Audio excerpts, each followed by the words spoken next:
Tonight will be your last night, my dear husband.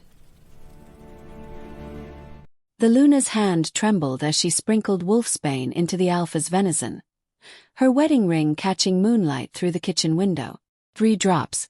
That's all it would take. 3 drops to end the bloodline that had ruled the Nai-Tawaki pack for 7 generations.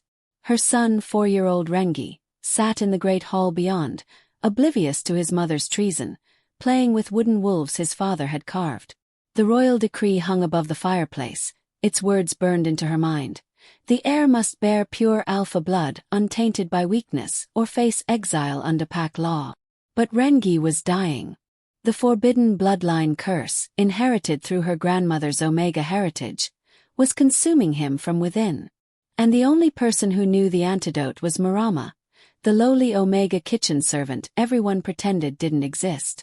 Tell me the city you're watching from so I can send you a hug, because what you're about to hear will shatter everything you thought you knew about loyalty, betrayal, and the impossible choices we make for love.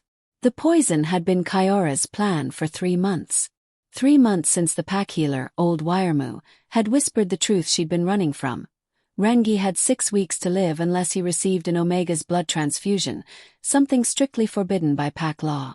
The blood oath every Luna swore upon mating prohibited Omega blood from touching the royal line. To break it meant death. To keep it meant watching her son wither away. His small body rejecting the alpha blood that should have made him strong. Kyora had watched her husband, Alpha Tamati, sign execution orders for lesser crimes. She'd stood beside him at the trials, the perfect Luna, cold and regal as justice demanded. She knew what he'd do if he discovered the truth about Rengi. Pack came first. Always. That was the oath he'd sworn when he took the Alpha throne at 19, after his father fell in the territorial wars with the southern packs. So she'd made her choice. Better to be a widow than a mother burying her child. The dining hall filled with the evening gathering. Tamati's Beta Council assembled around the long cowrie table, their voices deep and certain as they discussed border disputes and hunting rights. These men had fought beside Tamati through the rebellion 5 years ago when 3 packs tried to overthrow Nai-Tawaki's dominance. They were warriors, every one. They'd die for their alpha. They'd kill for him too. Kyora carried the platter herself, something a Luna never did. But she couldn't trust anyone else with this. Couldn't risk another's scent on the plate.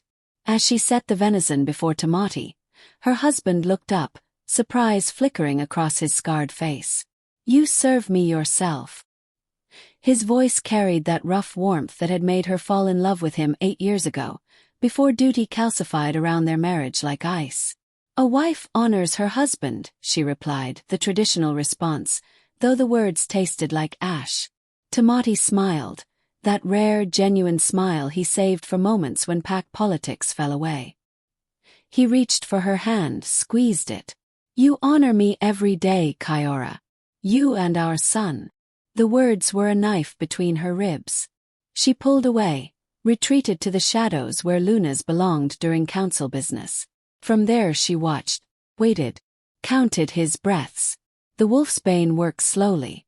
That's why she'd chosen it. He'd finish the meal, dismiss the council, perhaps even play with Rengi before bed. Then in the night, his heart would simply stop. They'd call it natural causes. Alphas burned through their life force young, everyone knew that. Tamati was 32. His father died at 35. It would surprise no one. But Marama knew. The Omega appeared in the doorway like a ghost, her pale eyes fixed on Kyora. She was young, maybe 20, with the kind of beauty that was easy to overlook.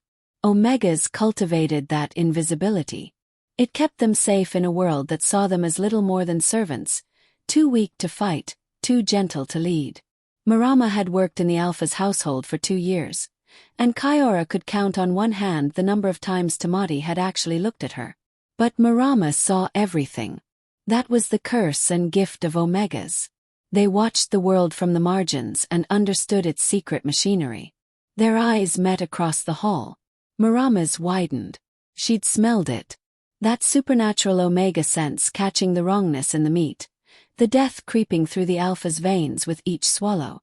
Kyora shook her head, a tiny movement. A warning. Marama's gaze shifted to Rengi, still playing with his wooden wolves. His small hands clumsy with a weakness that grew worse each day.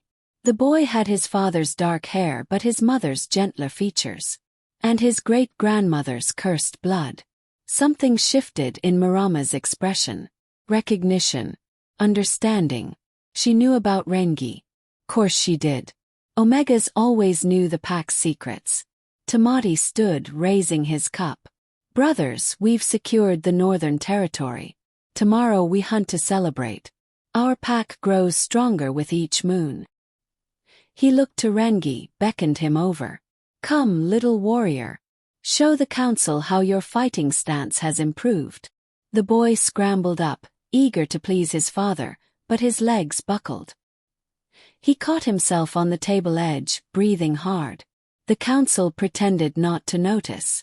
They'd been pretending for months as Rengi's condition deteriorated. I'm tired, Papa, Rengi whispered. Tamati's face softened with concern he couldn't quite hide. Then rest, son. We'll practice tomorrow. He carried the boy toward the sleeping chambers, and Kiora felt her chest constrict. Would tomorrow ever come? Would she really go through with this? Marama moved through the hall, clearing plates with practiced invisibility. When she reached Kiora, she leaned close, her voice barely audible beneath the council's conversations. There's another way. 3 words. That's all it took to crack Kiora's resolve. Pack law forbids it, Kiora breathed back. Pack law is killing your son. My husband will execute us both. Then let me be the one who dies. Marama's eyes held something fierce, something that transcended her Omega designation. I have the gift, Luna. The old magic. My blood carries the antidote for forbidden bloodline curses.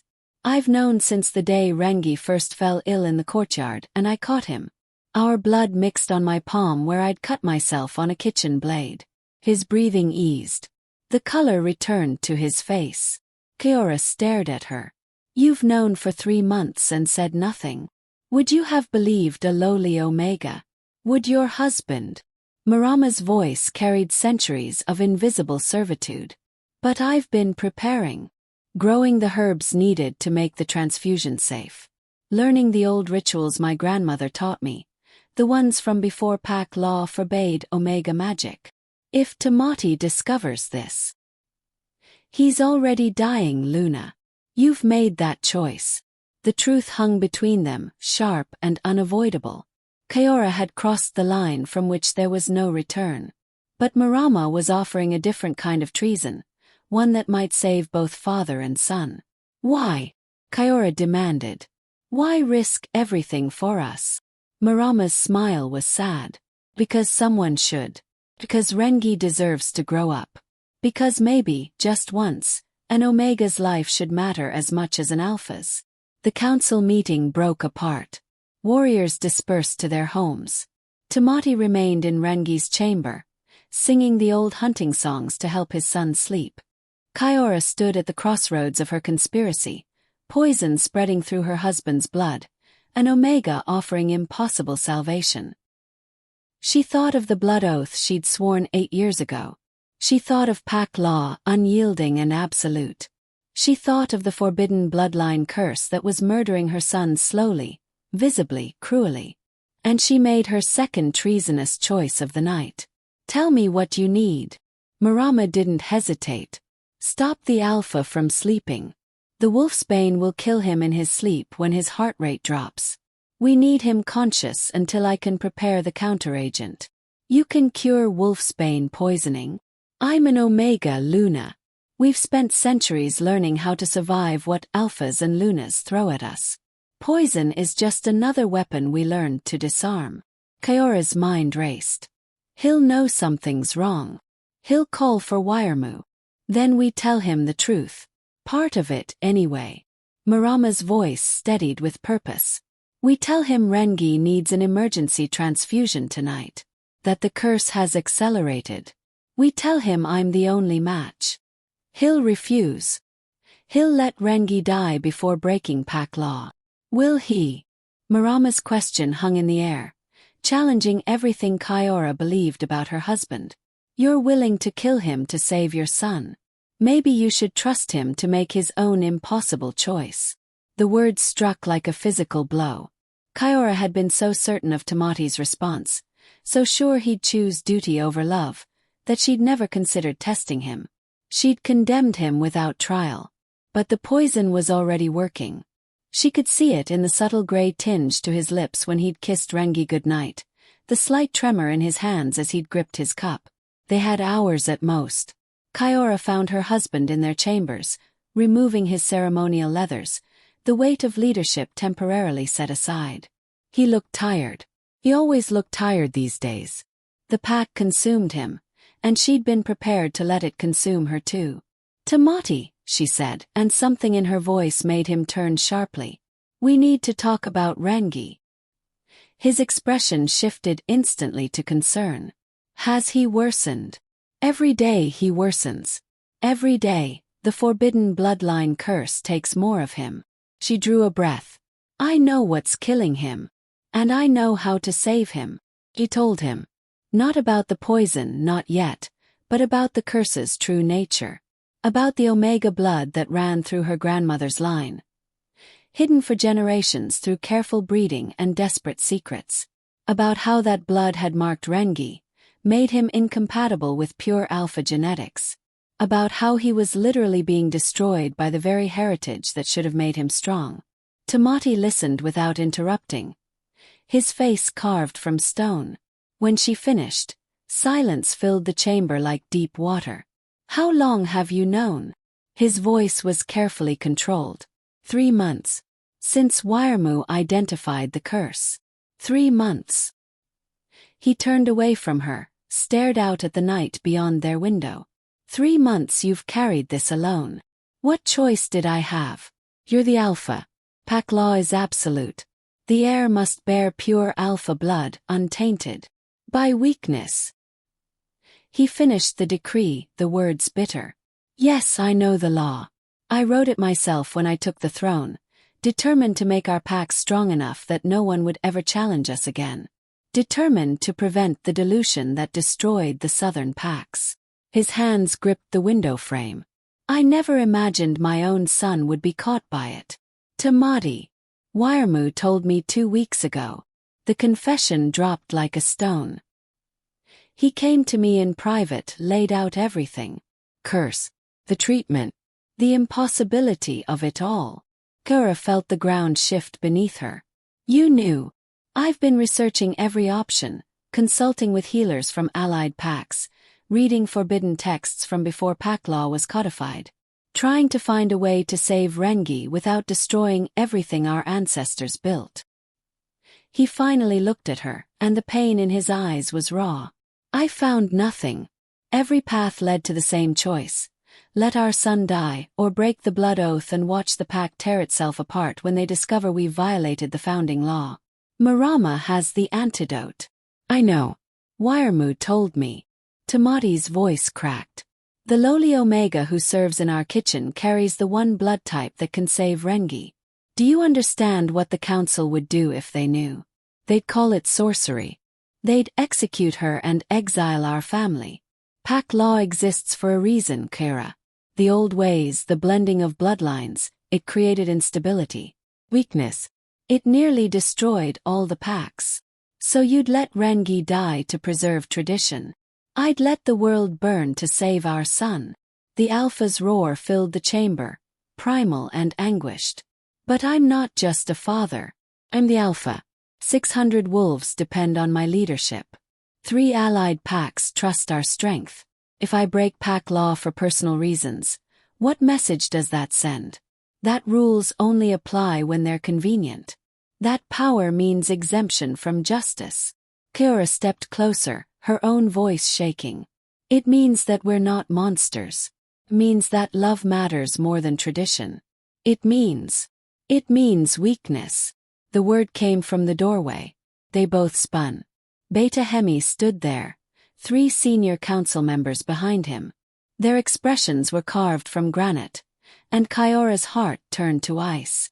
How much had they heard? Hemi entered without invitation. his scarred face unreadable. He'd been Tamati's second-in-command for a decade, had fought beside him through the rebellion, had saved his life twice in territorial disputes. His loyalty was supposed to be unshakable. "The heir is dying," Hemi said flatly. "We've all seen it. We've all pretended otherwise because facing the truth meant confronting an impossible situation." His gaze locked on Tamati. "How long have you known about the Omega blood solution?" The Alpha straightened, every inch the pack leader. 2 weeks. "And you've been considering breaking pack law." "I've been trying to find an alternative." "There is no alternative." Hemi's voice carried the weight of inevitability. "You know it. We all know it. The question isn't whether Rengi needs Omega blood. The question is what kind of Alpha you're going to be when you make this choice." The room held its breath. "Are you saying?" Kyora couldn't finish the question, afraid to hope. Another council member stepped forward, old Potter, whose grandmother had been Omega. Everyone knew it, though no one spoke of it.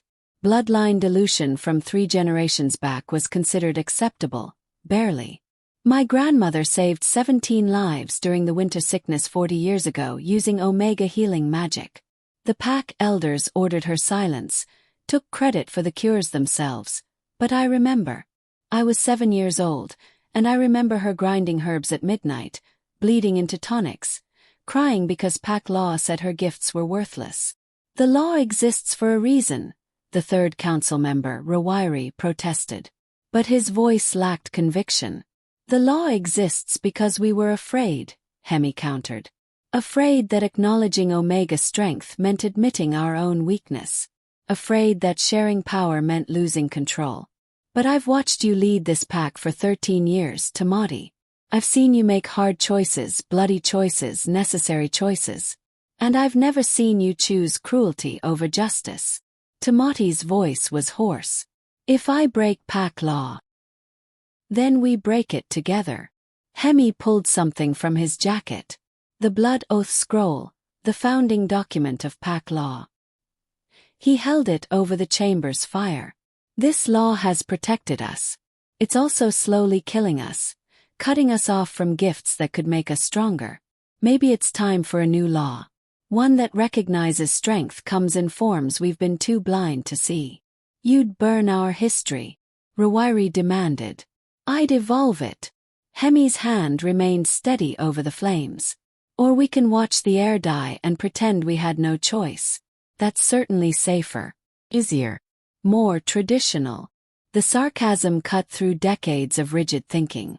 Kyora found her voice. "There's something else you need to know." She looked at her husband, and the truth finally spilled out. "I poisoned you tonight, Tamati. 3 drops of wolfsbane in your meat.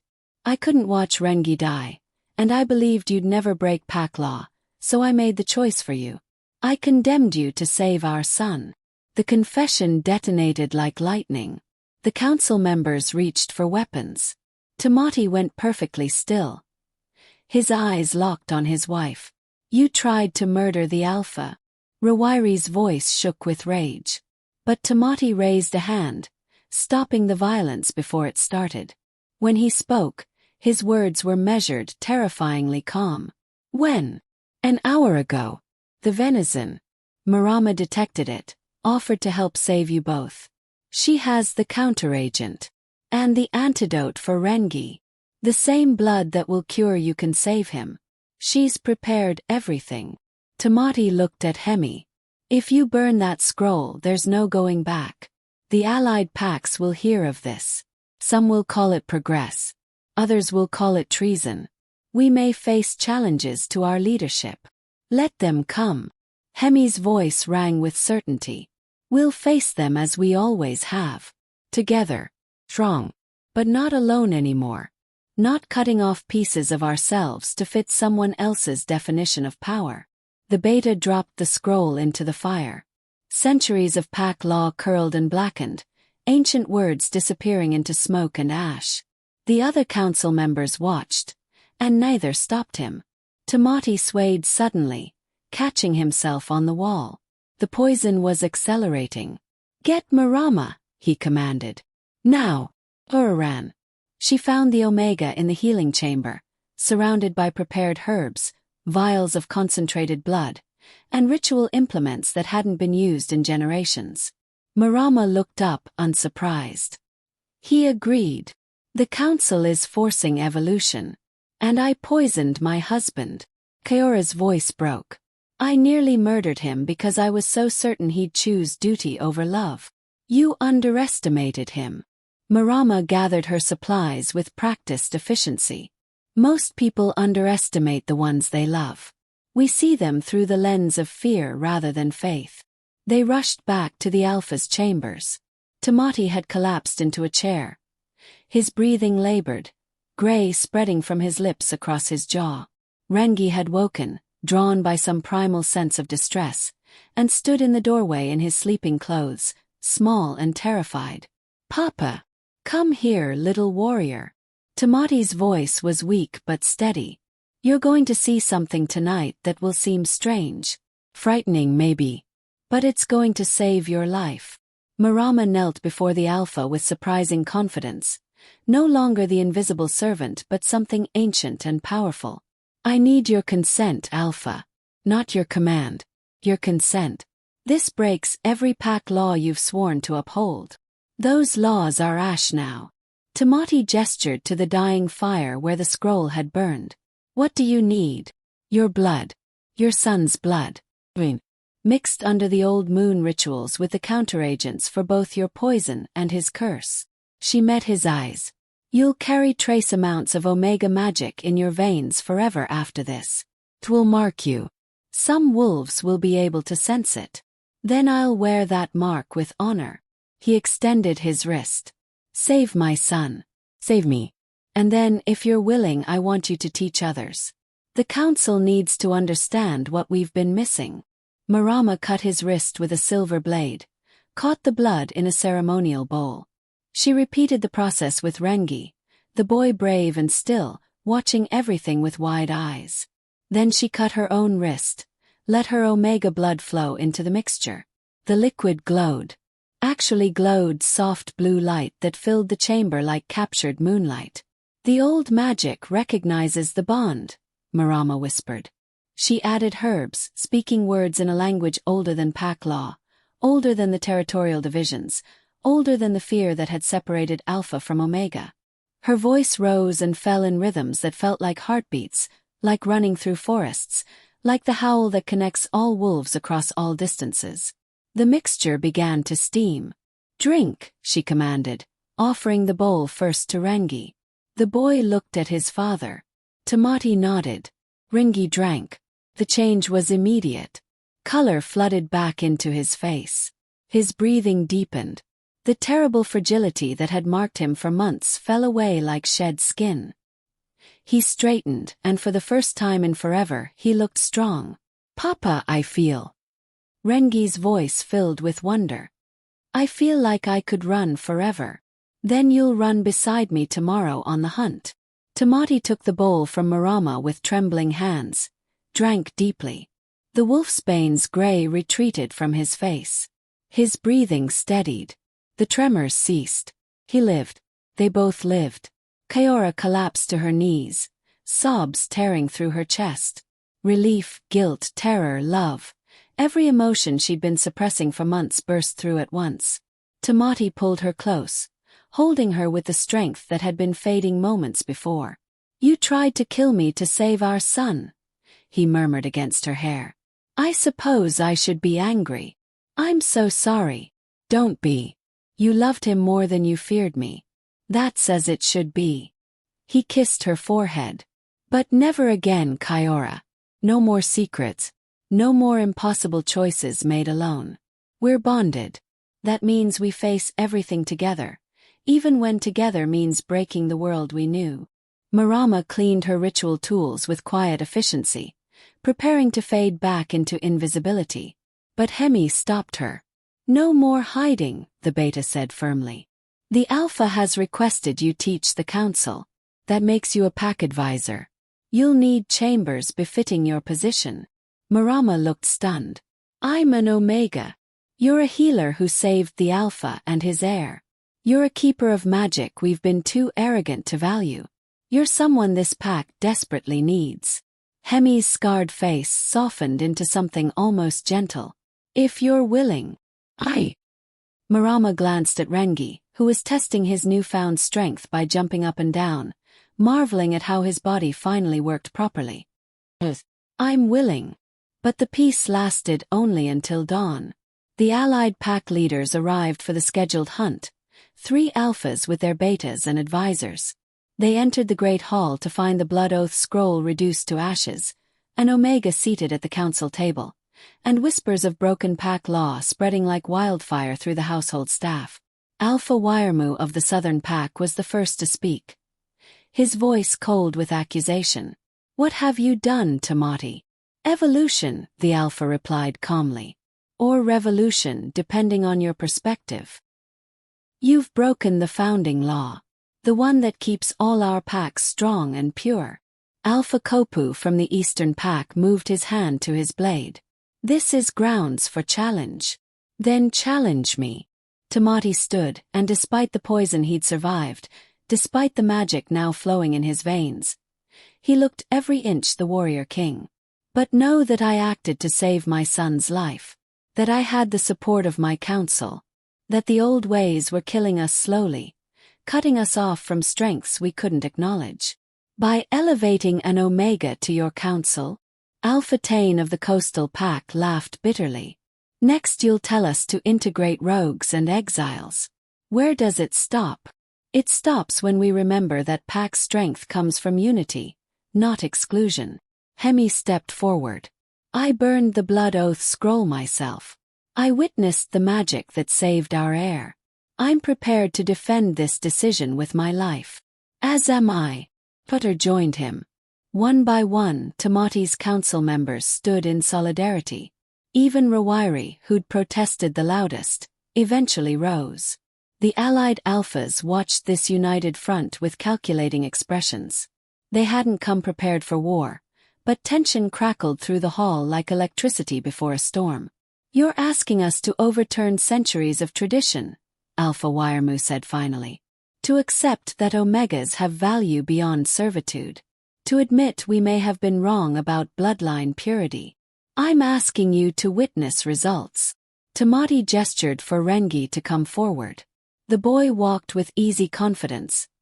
His illness completely gone. My son was dying from a curse caused by forbidden bloodline mixing. Omega magic saved him. It also cured wolfsbane poisoning in my own veins. These are facts, not theories. And how many other facts have you hidden from us? Kopu demanded. How many other laws do you plan to break in the name of progress? As many as necessary to ensure our packs survive the next century. Tamati's voice hardened. The world is changing. Humans encroach on our territories. Old hunting grounds disappear. Pack numbers decline because we exile anyone who doesn't fit our narrow definitions of acceptable. We're dying out slowly, and we're too proud to admit it. The truth hung in the air, uncomfortable and undeniable. Alpha Tane spoke carefully. If we support this evolution, what happens to pack law entirely? How do we maintain order if the founding principles can simply be discarded? We rebuild it together. Marama's voice was quiet but clear. She stood, facing the 3 visiting alphas without flinching. I'm the Omega who saved your allies' family. Before this week I was invisible to all of you. But my grandmother saved lives during the winter sickness. My great-grandmother helped end a famine by finding water sources the alpha hunters had missed. We've always contributed, always served, always carried knowledge you refused to acknowledge. Imagine what we could do if you actually listened. Silence stretched like a drawn bowstring. This is unprecedented, Wiremu said slowly. So was the rebellion 5 years ago, Hemi countered. We adapted then. We'll adapt now. Alpha Kopu looked at his own beta, a silent conversation passing between them. Finally he spoke. We won't support you. But we won't challenge you either. Not yet. You have 1 year to prove this experiment works. If your pack strengthens, If this integration creates stability rather than chaos, we'll reconsider. If it fails, you'll have grounds to remove me from leadership. Tamati accepted the terms without hesitation. 1 year. The allied alphas departed without participating in the hunt, leaving Naitawaki Pack in isolated uncertainty. The household staff whispered. Some praised their alpha's courage. Others predicted disaster. Kyora spent the day watching Rengi play with other pack children. His strength finally equal to theirs. His laughter unrestrained. Every moment felt stolen from death, precious and fragile. That evening, she found Tamati alone in what had been the scroll room, staring at the empty pedestal where the blood oath had rested for generations. "Do you regret it?" she asked. "Burning our history, breaking tradition, isolating us from our allies." He considered. "No. I regret that it took my son's near death to force the decision. I regret that it required your desperate attempt on my life to make me confront what I'd been avoiding. I almost killed you. You saved me. Just not in the way you intended." He pulled her close. "We have a year to prove that progress isn't weakness. That evolution isn't extinction. That opening our pack to voices we've silenced makes us stronger, not more vulnerable. And if we fail, then we fail together." "But Kyora." He tilted her chin up. "I don't plan to fail." 3 months passed. Marama's integration into the council proved rocky. Half the pack embraced her knowledge, seeking her healing skills, asking about the old magic. The other half resented her presence, saw her elevation as insult to tradition. 2 council members resigned. 5 families transferred to allied packs. But Rengi thrived. His strength grew daily. He began training with weapons, excelling beyond expectations. Other pack members noticed. Whispers started that perhaps the Omega blood had made him stronger, not weaker. Then the illness came. A plague swept through the territory, striking down wolves with brutal efficiency. Fever, weakness, respiratory failure. The traditional healers tried every known remedy. Nothing worked. Within 2 weeks, 20 pack members had died. 40 more were desperately ill. The allied alphas sent messages. "Abandon your experiment. This sickness is punishment for breaking pack law. Return to tradition or watch your pack perish." But Marama recognized the illness. It was ancient, from before pack law existed, when wolves lived integrated with Omega healers. She knew the cure. "I need to gather 7 other Omegas from allied packs," she told Tamati urgently. "This requires combined magic, ritual bloodletting, and 3 days of continuous ceremony. Dangerous. Some of us may not survive the cure. But it's the only way. The allied packs would never allow their Omegas to travel here. Then we'll have to convince them that saving lives matters more than preserving their political stance." Marama's eyes blazed with determination. "This is what I meant when I said you'd been missing our gifts. We're healers. We're survivors. We hold knowledge your ancestors tried to bury. Let me prove it." Tamati sent messengers to all 3 allied packs with Marama's proposal. 2 alphas refused immediately. But Alpha Wiremu, who'd been carefully neutral, surprised everyone. "Send your Omega to my territory," he wrote back. "My pack has 3 Omegas who still practice the old healing ways in secret. If your healer can train them to fight this plague, they may travel with her to Naitawaki." It was a test. Political gamble. If Marama failed, it would prove the allied alphas right. Omega magic was superstition, and Tamati's reforms were dangerous fantasy. If she succeeded, everything changed. Marama departed with an escort of warriors who still didn't fully trust her. She spent 10 days in the Southern Territory, working with Wiremu's Omegas, teaching them the ritual that might save Naitawaki. When she returned, she brought not 3 Omegas but 7. Wiremu's 3, plus 2 from the coastal pack who'd heard rumors and came in defiance of their alpha, and 2 more from a distant pack who'd been living in hiding for years. "We're ready," Marama announced. The ritual was unlike anything the pack had witnessed. 8 Omegas arranged in a circle, chanting in the old language, bleeding into vessels of prepared herbs, calling on magic that predated wolf politics by millennia. The ceremony ran for 3 days and 3 nights without pause. 2 of the Omegas collapsed from exhaustion. Marama's voice went raw from continuous incantation. But on the 4th morning the fever broke. The sick wolves began to recover. Within a week, the plague had completely retreated. The pack's reaction was seismic. Those who'd resented Marama's elevation now sought her guidance. Families who'd transferred away requested to return. The allied alphas couldn't ignore results this dramatic.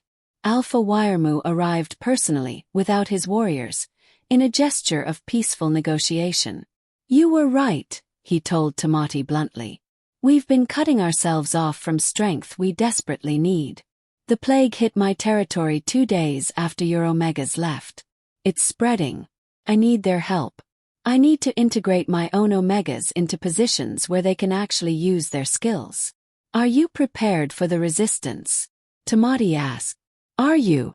Wiremu countered. "You've had protests, families leaving, council members resigning. But you're still standing. Your pack is stronger than it was 6 months ago, not weaker. That's evidence I can't dismiss. Then we proceed together. Rebuild pack law as a coalition, not individual territories making isolated decisions. The others won't agree easily. Then we convince them." Tamati smiled grimly. "Or we let them watch their packs decline while ours thrive. Evolution is optional, but irrelevance isn't." But not everyone was convinced. A faction of traditionalists within Naitawaki organized in secret, led by Petera, a former council member who'd resigned in protest. They called themselves the Pure Guard, and declared Tamati's reforms heresy against wolf nature. Their first strike came at the new moon.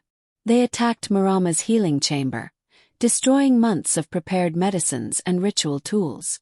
She wasn't there, pure luck, but the message was clear. Their second strike targeted Rengi. The heir was 9 years old now, strong and confident, training with the pack warriors every morning. He'd become a symbol of the reform's success, living proof that Omega blood didn't weaken but strengthened. That made him a target. They took him during a routine hunting lesson. 5 traditionalists ambushed the training group, killed 2 instructors, and vanished into the northern mountains with the Alpha's son. They left behind a message carved into a tree: "Return to pack law or the heir dies. You have 3 days." Kaiora's scream when she heard the news could be heard across the entire territory. She shifted into wolf form without thinking, driven by primal maternal rage, and had to be physically restrained by 6 warriors to prevent her from charging into the mountains alone. When she finally shifted back, her eyes were wild with a grief that transcended reason. "This is your fault," she snarled at Marama. "If we'd never broken pack law, if we'd never involved Omega magic, the traditionalists wouldn't have rallied. They wouldn't have taken him. My son would be safe." The accusation struck like a physical blow. Marama stood in the great hall, surrounded by pack members who'd been praising her days before, and watched support crumble in real time. Fear made people irrational, made them reach for scapegoats. "Kaiora." Tamati tried to intervene. "Don't defend her." The Luna rounded on her husband, 5 years of accumulated stress fracturing into rage. "You made this choice. You burned the blood oath. You elevated an Omega above pack law. And now our son pays the price." "The traditionalists made this choice," Tamati countered, his own control barely holding. "They chose violence.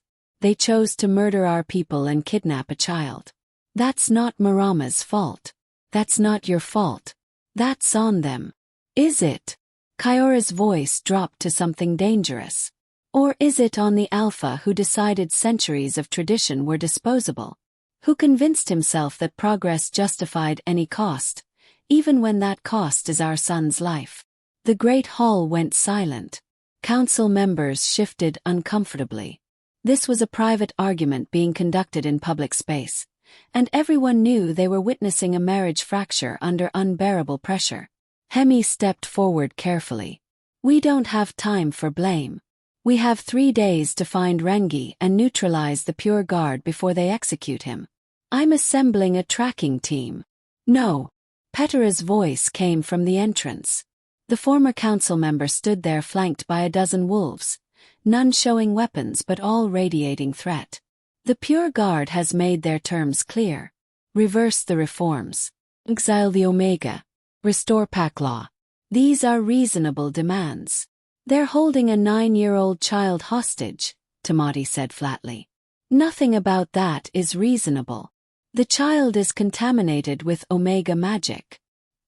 He's an abomination against wolf nature. Petera spoke with the certainty of zealotry. But he's also the heir. Return him to purity. Remove the Omega taint through traditional bloodletting rituals, and we'll accept him. Otherwise, better no heir than a corrupted one. Marama went pale. Traditional bloodletting would kill him. The Omega blood is integrated into his system now. Removing it means removing what keeps him alive. Then perhaps he was never meant to live. Petera's eyes were cold. Pack law exists for a reason. The weak die. The strong survive. Your reforms have reversed natural order, and nature is correcting itself. Tamati moved with alpha speed, crossing the hall in seconds, lifting Petera by the throat. You're talking about murdering my son. I'm talking about saving your pack. Petera didn't struggle, didn't show fear. You have 3 days, Alpha. Make the right choice. Tamati threw him toward the entrance. Get out. And tell your Pure Guard that if they harm one hair on Rengi's head, I'll hunt every single one of them to the ends of the earth. There won't be trials. There won't be exile. There will only be blood. Petera smiled. More threats of violence. Is this the evolved leadership you promised? The Alpha who chooses rage over wisdom. Leave. Now. The traditionalists departed, and the great hall erupted into arguments. Some wolves supported immediate rescue attempts. Others thought negotiating might save Rengi's life. A vocal minority suggested maybe the Pure Guard had valid points. Maybe the reforms had gone too far too fast. Kura listened to it all with a face like carved ice. Then she turned to her husband. I want her gone. She pointed at Marama. The Omega. I want her exiled tonight. That won't bring Rengi home, Tamati said. It might. It satisfies half their demands. It shows we're willing to compromise. It shows we're willing to sacrifice someone who saved our son's life to appease terrorists. Tamati's voice hardened. I won't do it. Then you're choosing her over our son. I'm choosing principle over capitulation. The argument escalated, voices rising, years of partnership cracking under grief and fear. Kiora accused Tamati of valuing political ideology over family. Tamati accused Kiora of letting trauma destroy her judgment. Both were right. Both were wrong. Both were parents facing a parent's worst nightmare. Finally, Kiora said the words that shattered everything. If you won't choose our son, I will. I'm taking warriors loyal to me and negotiating with the Pure Guard. I'll give them what they want. You'll give them Marama. I'll give them whatever saves Rengi. Kiora's eyes were hollow. And if that makes me a monster in your eyes, I can live with that. I can't live with my son's death. Left. 30 warriors followed her, a third of their fighting force. The pack split visibly, physically. Those loyal to the Alpha remaining in the Great Hall, those who prioritized the heir's life above all else departing with Aluna. Tamati stood in the wreckage of his coalition, watching his marriage dissolve in real time. Hemi approached quietly. We need a plan. I have a plan. Find my son. Kill everyone who took him. That's revenge, not strategy. The beta's voice was gentle. And it won't work if Kiora reaches them first and trades Marama for Rengi. The Pure Guard gets a victory, your reforms collapse, and we're back where we started. Except now with blood on our hands and a precedent for negotiating with extremists. So what do you suggest? Let me track them. Quietly. No large force, no obvious rescue attempt. Just me and 2 of our best scouts. We find where they're holding Rengi, assess security, and report back. Then we make an informed decision instead of reacting from emotion. It was sound advice. Tamati nodded. Take Wiremu with you. The Southern Alpha knows these mountains better than anyone. He'll help. He has Omegas integrated into his own council now. If we fail here, his reforms fail too. He's invested.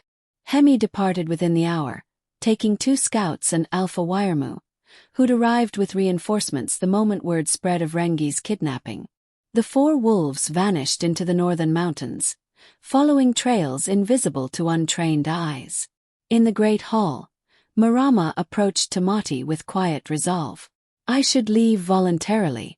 End this before more people die. If you leave, they win. They prove that violence works, that threatening the vulnerable forces leadership to capitulate. Next time they'll take someone else hostage. Make different demands. Where does it stop? It stops when Rengi comes home safe. And what about the next Omega who needs protection? What about the coastal pack healer who traveled here to help fight the plague? What about the 3 Omegas in Wiremu's territory who are watching to see if their alpha can actually protect them? Tamati's exhaustion was evident. You're not just an individual anymore, Marama. You're a symbol. And symbols can't afford to run. Symbols can't afford to let children die for them either. The truth hung between them. 2 days passed. Hemi sent no word. Keora established a camp in the foothills with her loyal warriors, trying to make contact with the Pure Guard, offering terms. The pack fractured further, some wolves leaving entirely, others choosing sides, everyone waiting for violence or resolution. On the morning of the 3rd day, a messenger arrived. Not from Hemi. From the Pure Guard. They sent Rengi's favorite wooden wolf, the one Tamati had carved when the boy was 4. It was broken in half. The message was clear. Time was running out. Keora returned to the great hall, her face gaunt with sleepless nights. They won't negotiate. They'll only accept complete reversal. All Omegas exiled. Pack law restored exactly as it was. And you, she looked at Tamati, stepping down from alpha position for breaking the blood oath. So they want everything. They want our pack to survive. In their minds, that requires erasing your mistakes. Kaiora's voice was hollow. I'm out of options, Tamati. I'm out of plans. I'm a mother watching hours tick away until my son dies. He won't die. You can't know that. I know Rengi. I know he's stronger than they realize. I know he's been training since he was 5 years old, learning not just to fight but to survive. I know. Tamati's voice cracked. I know I have to believe he'll make it because the alternative destroys me. For the first time in 3 days, Kaiora's anger dissolved into raw grief. She collapsed against her husband, and he caught her, both of them holding each other while their world came apart. I can't lose him, she whispered. I can't. I poisoned you once to save him. I'll do anything, Tamati. Anything. I know. But Kaiora. He pulled back to look at her. If we give them what they want, if we let fear dictate our choices, then even if Rengi survives, what world does he grow up in? One where threats work. Where violence wins. Where protecting the vulnerable is optional. Better that world than one where he's dead. They were at an impasse. Love versus principle. Survival versus integrity. There was no right answer. Only impossible choices with devastating consequences. Then Hemi returned. The beta burst into the great hall at dusk, covered in dirt and blood, but alive. Wiremu and the 2 scouts followed, equally battered. We found him, Hemi gasped out. Cave system, Northern Ridge. 12 guards. They're prepared for a frontal assault. They've got the entrance fortified. But, he grinned through exhaustion, there's a back way in. Old lava tube. Collapses in 2 places, but we can dig through. How long? Tamati demanded. 4 hours to clear the passage. 2 hours to reach the holding chamber. We'd have to move tonight. Quietly. No more than 15 wolves or we risk detection. Rengi's condition. Hemi's expression darkened. They're hurting him. Nothing fatal yet, but they're making him suffer. Trying to break his spirit. Prove he's weak. Kyora made a sound like a wounded animal. We go tonight. I don't care about the risks. Wait. Marama stepped forward. If we attack directly, they might kill him rather than let us rescue him. We need a distraction. Something that draws their attention while the rescue team infiltrates. What kind of distraction? Irmu asked. Me. I walk into their camp. Offer myself in exchange for Rengi. While they're focused on their victory, your team comes through the back entrance and extracts him. That's suicide, Tamati said flatly. They'll kill you. Maybe. But it saves your son and your reforms. Marama's voice was steady. And isn't that what we've been fighting for? The idea that individual sacrifice can serve the greater good. I won't ask you to die for my family. You're not asking. I'm offering. She smiled sadly. Besides, I'm an Omega. We're used to being expendable. Might as well make it count. The words hit like daggers, exposing the ugly truth beneath all their progressive rhetoric. They'd elevated Marama's position, integrated Omega knowledge, praised their reforms. But in the critical moment, they were still willing to let her be the sacrifice. Kyora looked at the young Omega, really looked at her for the first time since Rengi's kidnapping. Saw past her rage to the person who'd saved her son's life twice now, who'd endured suspicion and resentment and outright hostility, who'd worked tirelessly to prove her value to a pack that had spent centuries denying it. No, Kyora said quietly. No more Omega sacrifices. That's the old way of thinking. If we're truly evolving, we find a solution that doesn't require throwing vulnerable people to wolves. The Luna is right, Wiremu agreed. We need a different approach. Something unexpected. They spent an hour planning. It was risky, complex, and depended on timing so precise that a minute's variation could mean failure. But it didn't require anyone to be sacrificed. The plan. Kyora would approach the Pure Guard camp openly, claiming she'd convinced Tamati to step down and offering terms. While the traditionalists were focused on her, believing victory was imminent, 3 teams would move simultaneously. Hemi's group through the back entrance to extract Rengi. Wiremu's team surrounding the camp's perimeter to prevent escape. And Tamati with a 3rd team ready to storm the main entrance if things went wrong.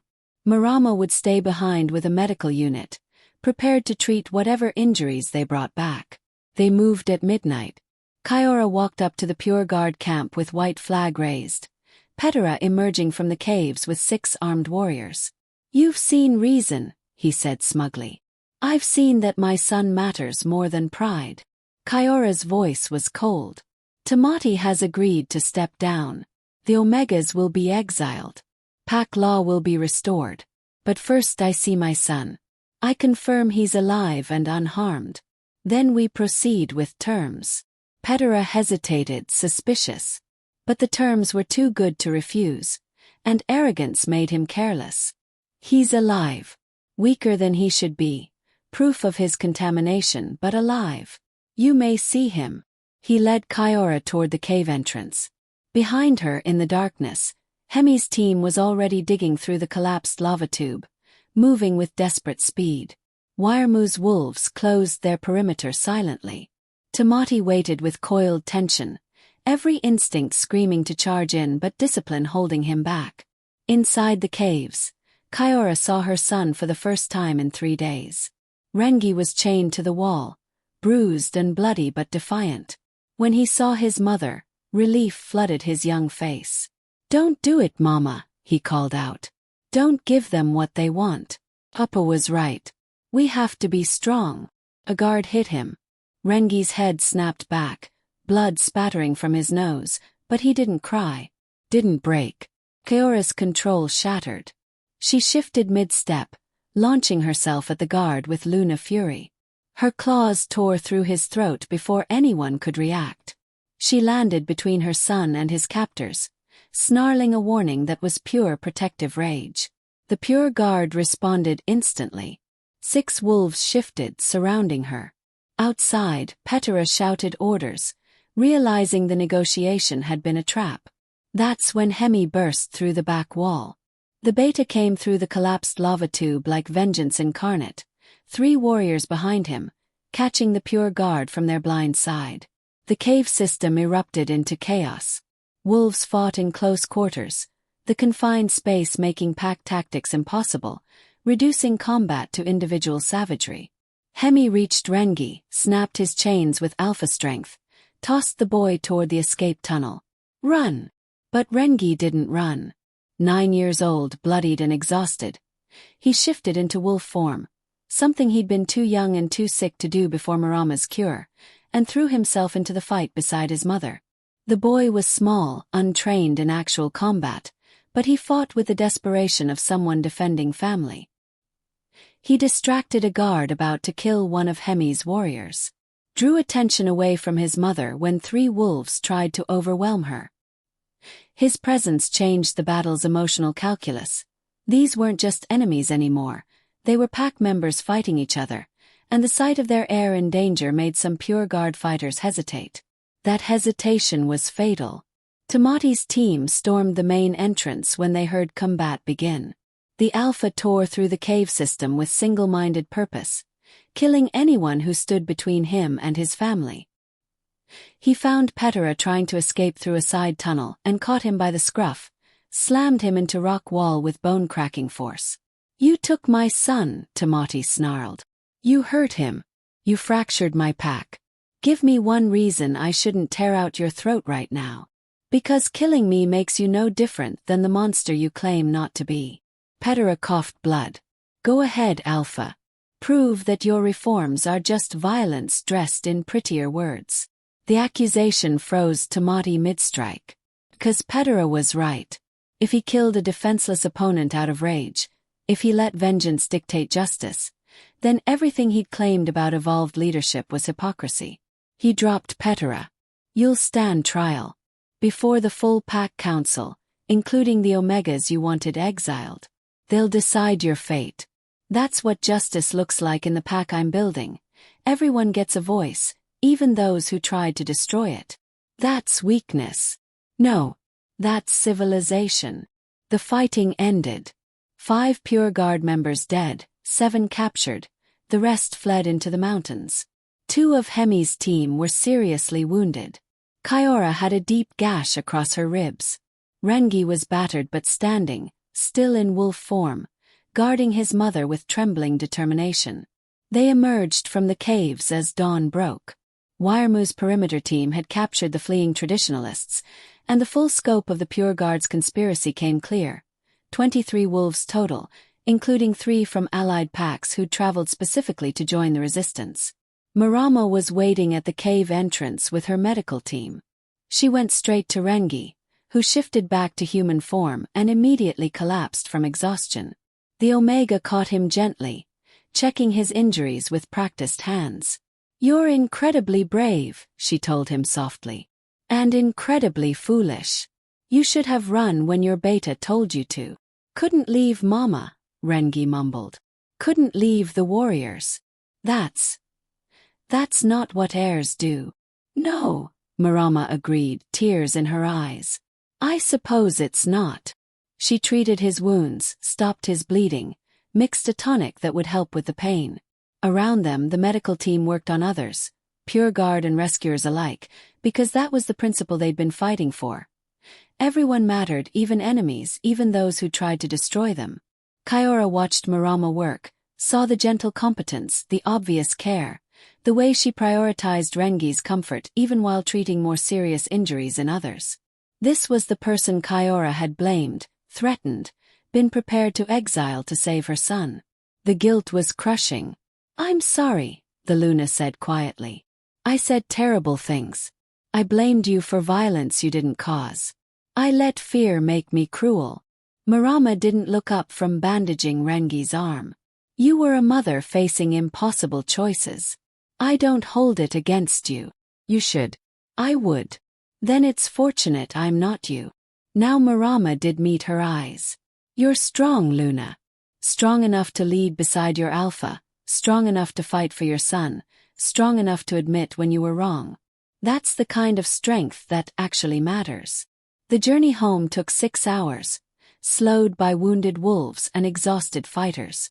They arrived to find the Great Hall packed with pack members, allied alphas, and nervous omegas waiting to learn if the reforms would survive. Tamati stood before them all, his son at his side, very much alive despite the Pure Guard's threats. "We won today," the alpha said. "But victory doesn't mean the fight is over."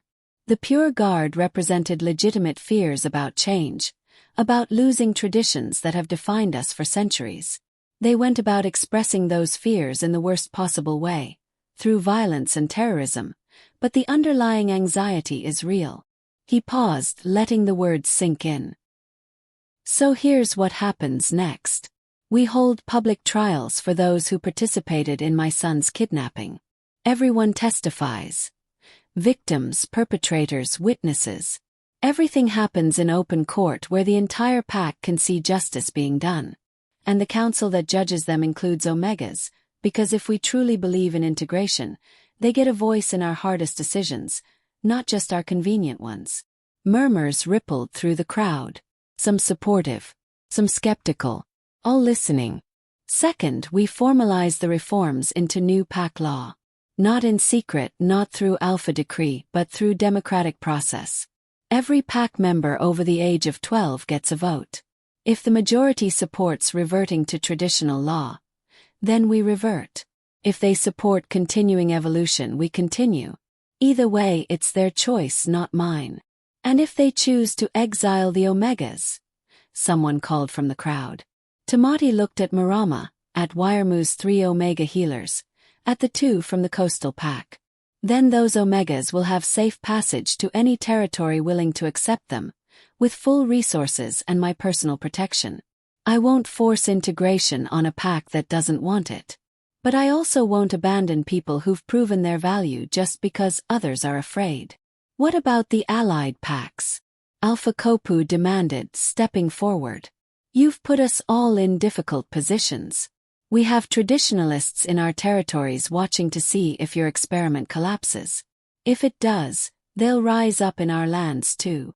Then help me make sure it doesn't collapse." Tamati's voice hardened.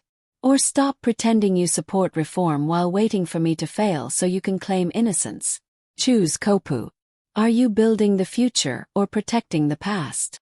The Eastern Alpha bristled at the direct challenge.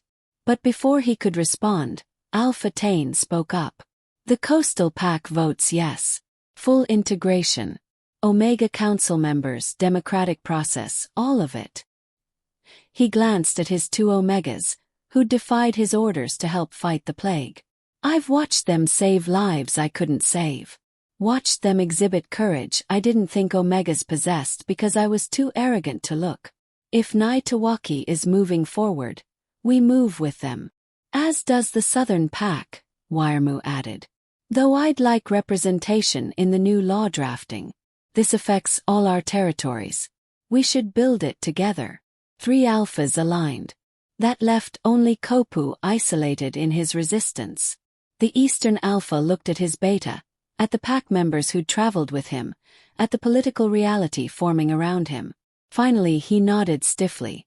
"The Eastern Pack will observe, participate in the law drafting, reserve judgment until we see results."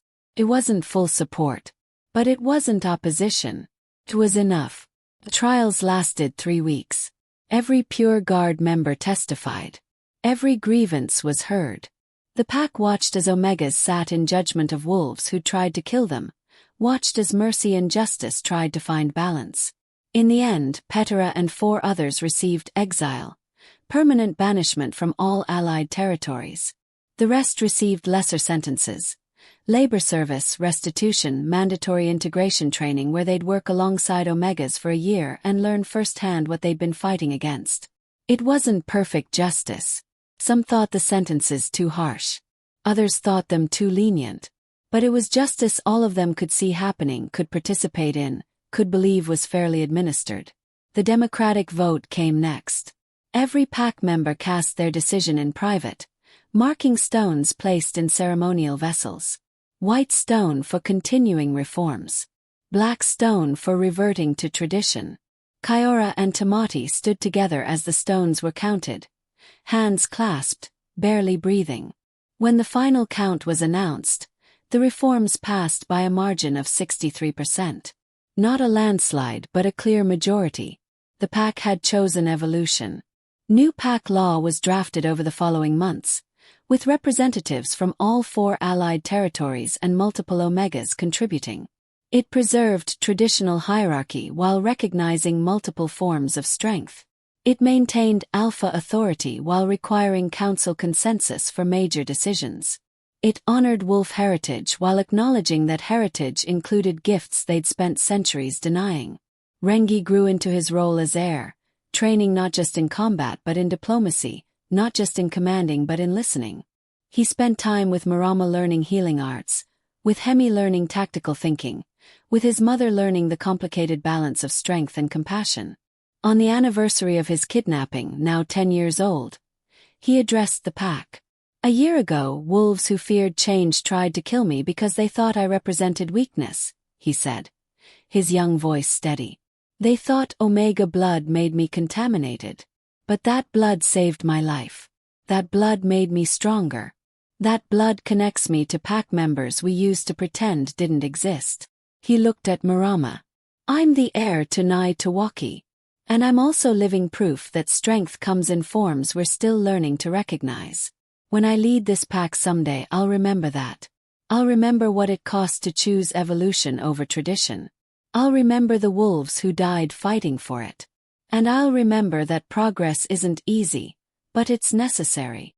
The pack howled approval, the sound echoing across territories, a promise to the future that they'd fought for the right to build. But in the northern mountains, survivors of the Pure Guard gathered in secret. Petera stood among them, his exile only strengthening his resolve. "They think they've won," he told his followers. "They think justice and democracy defeated us. But we're patient, we're committed, and we'll wait as long as it takes for their experiment to show its cracks." "What if it doesn't?" a younger wolf asked. Petera smiled coldly. "Everything has cracks. We just need to know where to push. And I know exactly where Nai Tawaki is vulnerable. There. Omega. The fragile alliance between 4 packs who don't actually trust each other. Give it time. Give it pressure. And watch their precious reforms collapse under their own weight." He looked toward the distant territory, toward the pack that had exiled him, toward the future he refused to accept. "This isn't over," he promised. "It's barely begun." Back in Nai Tawaki, Tamati stood on the balcony overlooking his territory, Kiora beside him, Rengi asleep in his chambers, the pack settling into uneasy peace. "Do you think we made the right choice?" Kiora asked quietly. "I think we made the only choice we could live with." Tamati pulled her close. "But right. That's something history will decide. What if history decides we were wrong? What if integrating Omegas makes us vulnerable to attack from packs who kept traditional law? What if? Then we face those consequences together. As a pack. As a family. As wolves who chose to evolve instead of stagnate." He kissed her forehead. "No more poison though. Promise me. No more desperate choices made alone." Kiora laughed softly, remembering the night that started everything. "No more poison. Though I reserve the right to make desperate choices if I get to make them beside you. Deal." They stood in the darkness, holding each other, aware that danger still circled in the mountains, aware that reform was fragile, aware that the Pure Guard's threat wasn't empty. But also aware that they'd survived impossible odds before. That their son was alive and strong. That Omegas now sat on their council not as tokens but as equals. That 4 allied packs were building something new together, something uncertain and difficult and potentially revolutionary. Marama watched from the healing chamber window, seeing the Alpha and Luna silhouetted against the moon.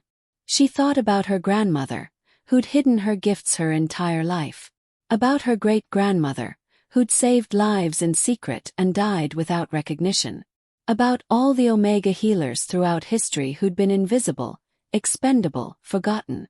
And she thought about Rengi, the heir who carried Omega blood in his veins, who'd fought beside his mother, who'd become a symbol of integration whether he wanted to be or not. The future was coming. Uncertain, dangerous, full of wolves who wanted to drag them backward into familiar patterns. But also full of possibility. Full of voices that had been silenced finally being heard. Full of strength that had been dismissed